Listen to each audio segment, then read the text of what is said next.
Good day, everybody, and welcome to another edition of the Military and Foreign Affairs Network. I am your host, the voice of reason. Today we're continuing our ongoing coverage of the various conflicts that are taking place around the globe and possibly in an area near you, possibly not. You could possibly be watching this program and not even be aware that there are a multitude of high-risk conflicts that are ongoing around the globe. Now, obviously, if you live in one of those regions, you are very much aware of what is going on.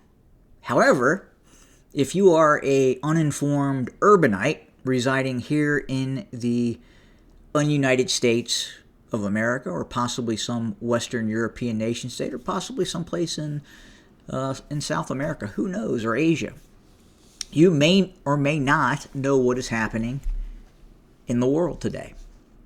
Now, I can tell you the vast majority of persons that are in that teenage to 20 to 30 years of age, for the most part, have absolutely no idea what is happening in the world. There was a piece of content that I produced several months back, possibly even longer than that, maybe a year and a half ago. And I discussed that a colleague that I worked with was not aware that the Russian Federation possessed nuclear weapons. And I felt that absolutely incredible. And that was at the time where you were still hearing reports about the ongoing war between the Russian Federation, the North Atlantic Treaty Organization, and its Ukrainian proxy forces. And again, the vast majority seem to believe that if the United States, or the un-United States, were to enter into a conflict with Russia, that the United States would just simply eradicate the Russian Federation through the use of nuclear weapons, if the United States so desired. And that is simply not the case. But that tends to be a thought process within the realm of the uninformed urbanite. It's very scary. Now, at the same time, I have to ask myself, where are we heading in the Western world? Where are we heading here in the United/un-United States of America? I had the opportunity to watch a documentary on a airfield that was created in Corsicana, Texas. You may or may not have had the opportunity to watch this documentary yourself, but originally it was set up under a civil aviation program before the start of World War II to help train pilots for the eventual deployment into the U.S. military. And again, this was done on the civil side of the civil aviation sector that was designed to train pilots in rudimentary flight processes, just to get them baseline knowledge of how to take off and land an aircraft back in the late 30s and early 1940s, before World War II had started. And as I watched this documentary, I had to ask myself that if the United States were to enter into another large-scale conflict that would require mobilization, could we as a nation state do that? And then this leads me to an incident that occurred just a couple of days ago. I was driving in a municipality near me, and there were two children. I would say these children were maybe 10, 11 years old. Maybe.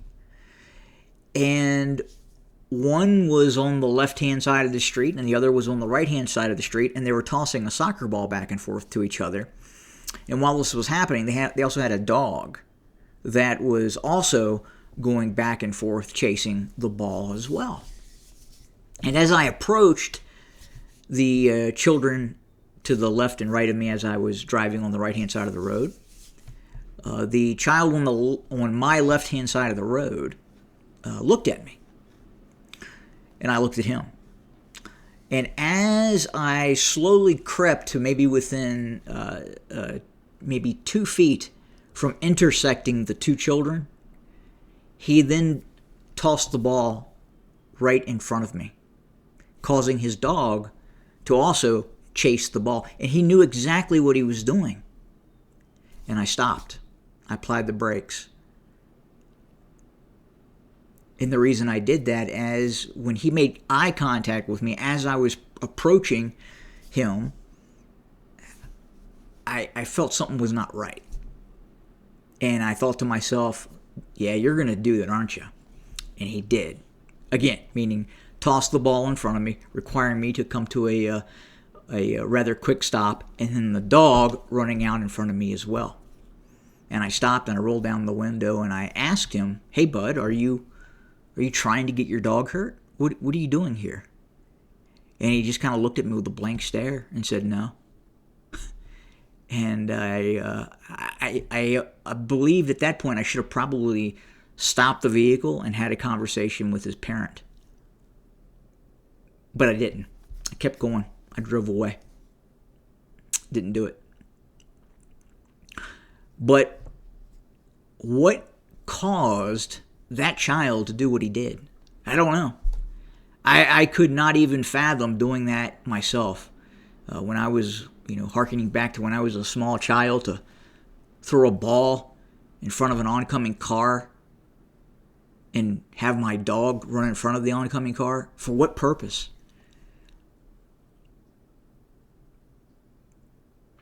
I don't know. I do think that it is a symptom of a society that is not well.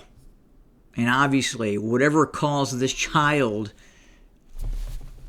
to do that, in all probability, obviously, I do not believe he is well. Part of me was thinking, wow, 2 kids in the street playing, it's something you don't see as much as you did prior. Unfortunately, obviously the cell phone or the smartphone epidemic that is enslaving children to social media and other types of devices is in all probability, I would say not in all probability, absolutely is doing much more damage than good. Obviously, it's great to have information. It's great to have the ability to get that information very quickly. But for children, for young children in particular, I don't know where we're heading and what the end game is. And in all probability, whatever illness that child is suffering that would have made him do such a thing in terms of what he did with the ball, who knows? I was also had driven about 30 miles to the north of me, and it was the first time in a very very long time that I had ventured into that part of where I live, or the area in the state that I live. And I was very much surprised getting off on the westbound interstate and then getting on the northbound interstate that would get me to my destination. That roadway was in a state of disrepair that was mind-boggling. It was mind-boggling. I mean, we can see what is happening on the roads in the United States in terms of how people are driving. You can see that many of the larger city police departments have stopped basic policing out of fear from organizations and left-wing quote-unquote minority protection groups, which will soon be a majority. The police have essentially stopped policing in many of these large cities. It's essentially a call for service. There's not a lot of proactive policing going on right now, and as you see people driving in very unsafe manners, that is the cause of that. You see groups of people from Central and South America and Sub-Saharan West Africa that absolutely drive with no regard for traffic law. And why do I say that? Well, when I see a person that is driving unsafe, normally when I actually get a good visual on that person, that's what I'm looking at. Just saying. Just saying. Now, again, where are we heading? Difficult to say. I don't think it's a good place. And then kind of back to what would happen if the United States entered into large-scale military conflict. Would the United States be able to do what it did in the 1940s? And I have to ask that question because the answer right now, based on what I am seeing in the state of the nation, the liberalization that is occurring inside the schools, the absolute zero understanding or taught or teaching that is happening inside school systems is absolutely unbelievable. And again, most people, most of these uninformed urbanites that live in these large cities, again, have absolutely no idea what is happening. Yes, there was some discussion. There was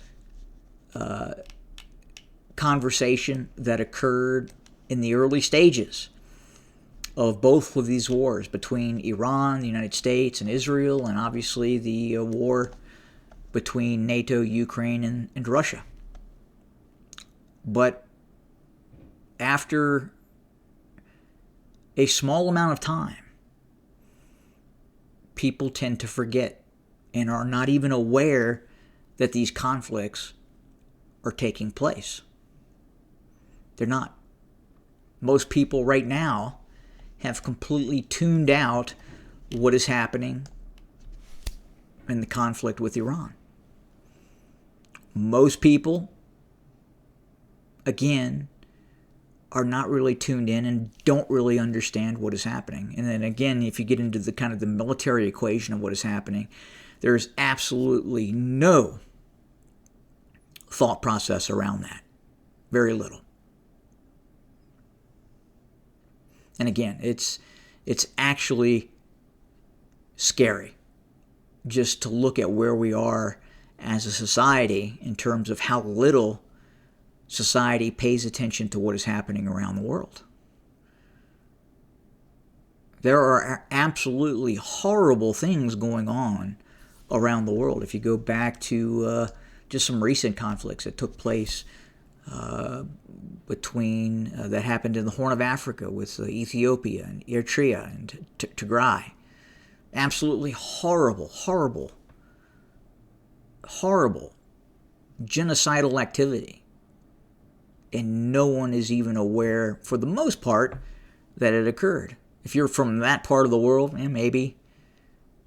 But by and large, if you were to ask a uninformed urbanite here in the United States, say a person in grade school or university, most of them probably could not even tell you where Ethiopia or the Sudan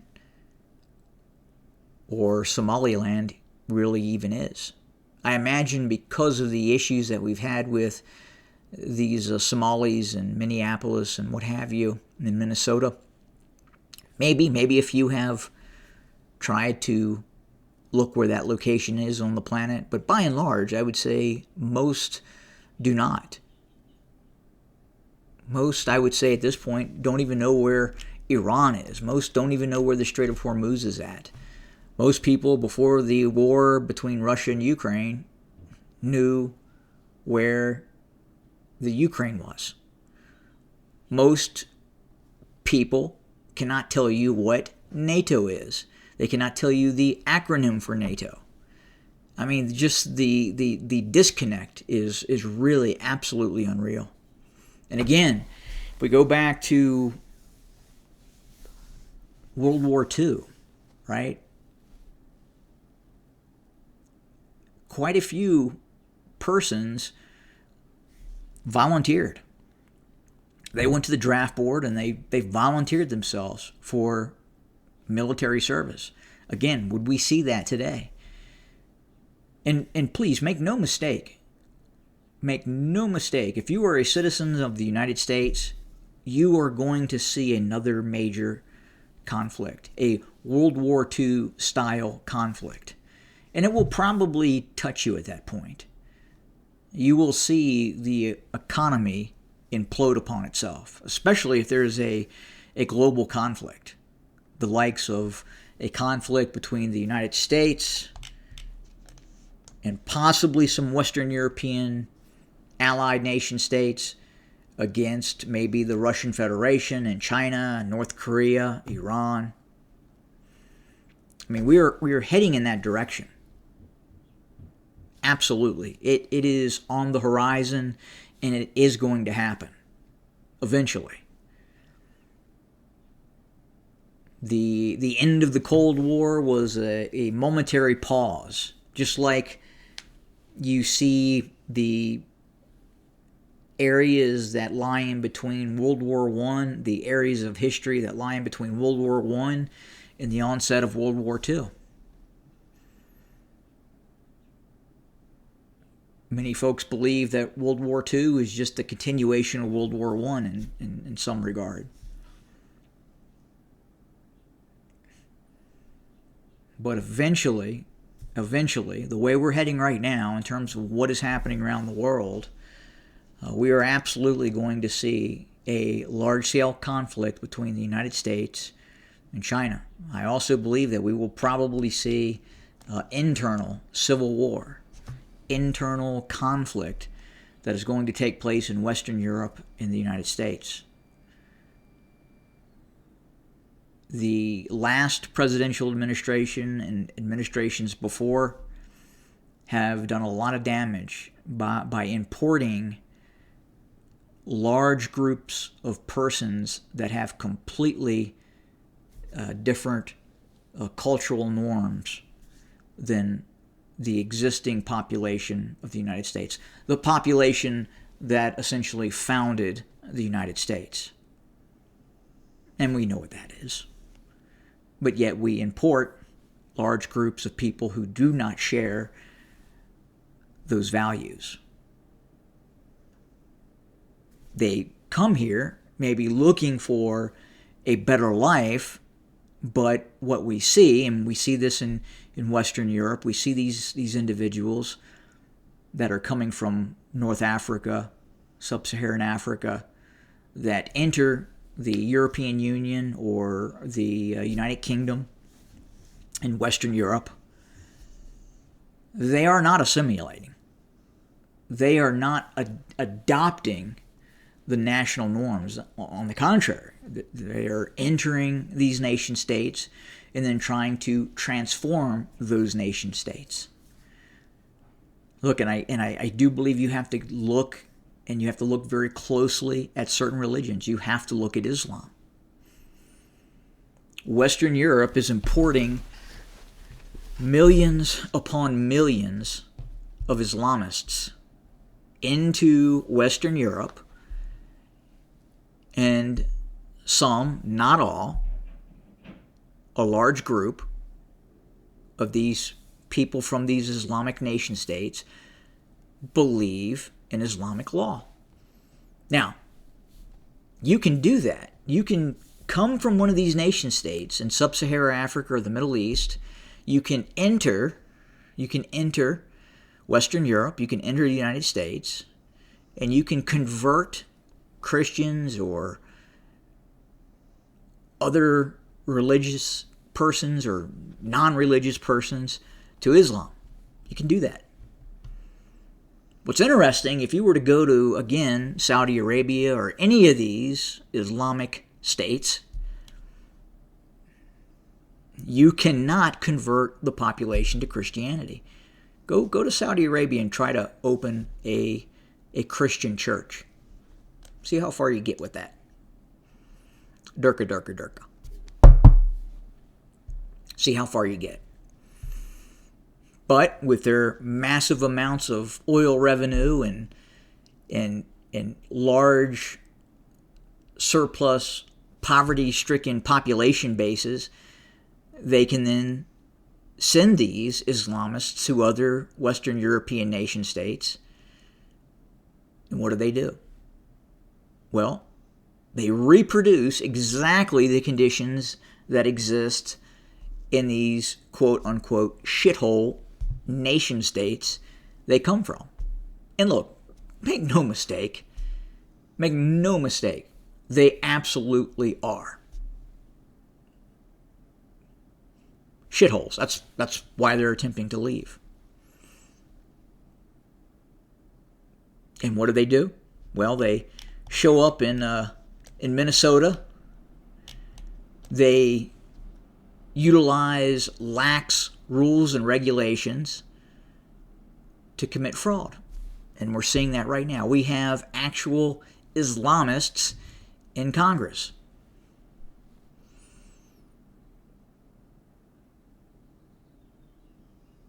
It's happening. Minnesota, case example, again.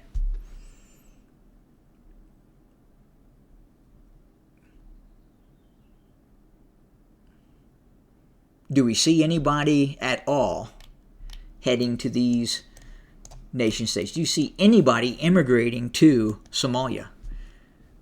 Do you see anyone immigrating to Egypt, Libya, Algeria, Morocco, Syria? No, you don't. And then not to mention just the catastrophic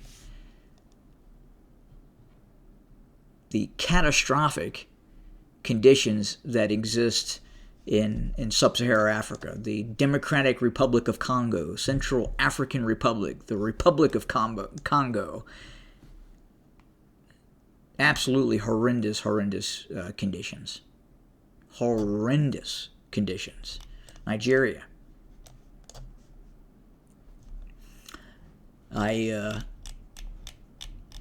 Before my sons had entered the military, we would go into Google Earth, and we would look at how these places existed. And again, we're looking right now at Lagos, Nigeria, and I would zoom in to the Google Earth, the Street View.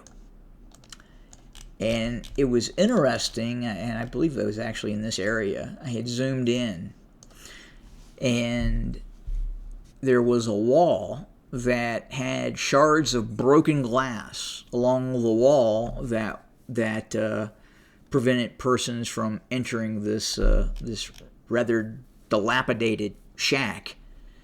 And my son asked me, "Hey, why is there, what is that on the wall?" And again, it was green and white glass that was broken into shards. And I had to answer him. I said, "Yeah, they put glass there where criminals can't climb over the wall, or anyone can't climb over the wall and steal or murder you." Again, it's not like where you can just pick up a phone and call the police there. It doesn't work like that there. And then we were able to look at the plumbing, the not the plumbing, but the way sewage is removed, and that was interesting for him to see that as well. And again, we are importing that. You are importing that if you live in Western Europe or you live in the United States. Millions upon millions upon millions. It's coming. It's here. But again, I've deviated a little bit here, and where are we heading? Where are we heading? Again, the United States is absolutely going to be involved in another large-scale World War II-like conflict. It is going to happen. And again, what happens then? Are we, as citizens of the United States, ready? Are you ready for what is going to happen internally? Because again, if we do not fix this, and again, it is going to take kinetic activity, it is going to take action, it is going to require certain elements of the United States to do things that are uncomfortable. But in order to prevent this from happening, you're going to have to take that action eventually. Now, what does that look like? How draconian will it get? Probably like nothing you can ever imagine happening here in the United States. But it's going to have to happen. Otherwise, this is what you're going to get. Absolutely. You look in Chicago right now, you look in Los Angeles, look at San Francisco, look at Baltimore, you look at New York. It's coming. It is on the way. So do you want to prevent it, or would you like to stop it? But again, it is going to take fortitude. And it's going to take activity, again, that is uncomfortable, beyond uncomfortable. We've done it before. We'll see. But again, as I speak right now, we'll probably see the conflict with Iran start up again. The war between the North Atlantic Treaty Organization, the Russian Federation, and its Ukrainian proxy forces continues unabated.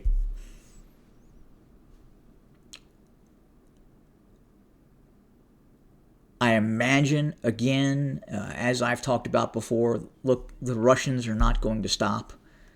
The Russians are going to continue.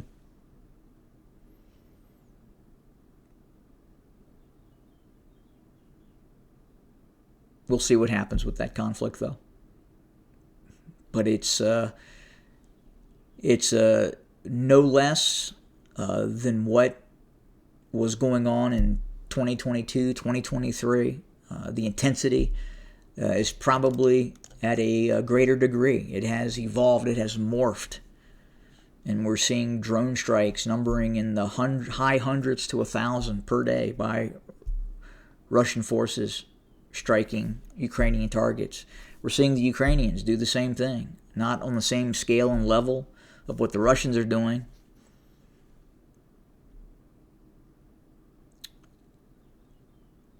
But we'll see what happens. And as this continues, as the conflict with Iran continues, as massive amounts of weapon systems, of incredibly advanced weapon systems are sent to the Ukrainians, this pushes the Russian Federation closer to the Chinese orbit. And eventually you will, in all probability, see a conflict that will involve the Russian Federation allied with the Chinese against the United States in some fashion. You will probably see the Russian Federation, China, North Korea, Iran. That's a huge population base, by the way, right? Well over 1 billion people in China, 145 plus million in Russia, 20 some odd million in North Korea, 90 million in Iran. That's a very large military force with a lot of military capability, a lot of nuclear capability.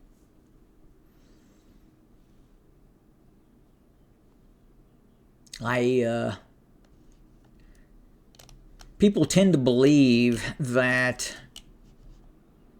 Taiwan will set off this conflict. I don't know. Again, I don't believe right now that as I continue to review the military capabilities of both nation states, China, Taiwan, Russia, I don't believe that China has the capability to take control of Taiwan. I think it would be challenging for China to even attempt to blockade Taiwan if the United States intervenes. And I say that because of the subsurface capability, the nuclear attack submarines that the United States possesses. That capability is far more advanced than China's capability. Now, with the use of drones and air power, it would be very difficult for a blockade of Taiwan to be challenged. The United States would have to figure out a way to prevent China from blockading Taiwan. But with what we're seeing right now in terms of what is happening in Iran, what is happening with the U.S. blockade of Iran, what is happening with the Iranian blockade of the Strait of Hormuz, we could possibly see a conflict start between China and the United States in another area of the world besides just Taiwan. Absolutely. But the economic impact that will occur once the United States enters a state of armed conflict with China, and that likelihood is definitely, at this point, more likely than not likely. More likely than not likely.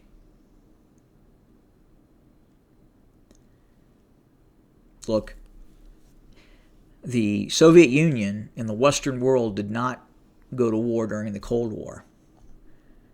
But the ramifications of the end of the Cold War are being played out in the form of a military conflict in the Ukraine.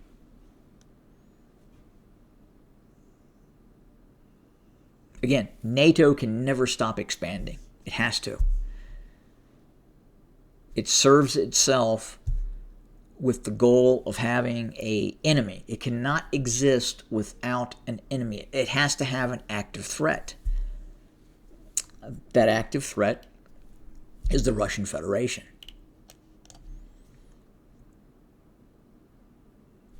Conflict. Eventually, the strategic goal for the United States will be the omnipresent threat of China. And in all probability, we will see military conflict in that realm as well. Got to tell you, the world is a scary place right now. More scary than at any point in history. Believe it or not. But so few people, so many people actually understand what is happening and how this could go south very, very quickly. It's absolutely terrifying. But you know what? You're living in it. We're living in it, and we'll see how this eventually plays out in terms of where we eventually end up. And again, make no mistake, it always ends in war. And the reason I say that, again, based on other pieces of content that I've produced, it's what we do. We, as the human species, engage in military and warlike behavior. It's in our DNA. And that's what we do. And that's what we shall do. As always, thanks for joining us. More to come very, very soon. Good day.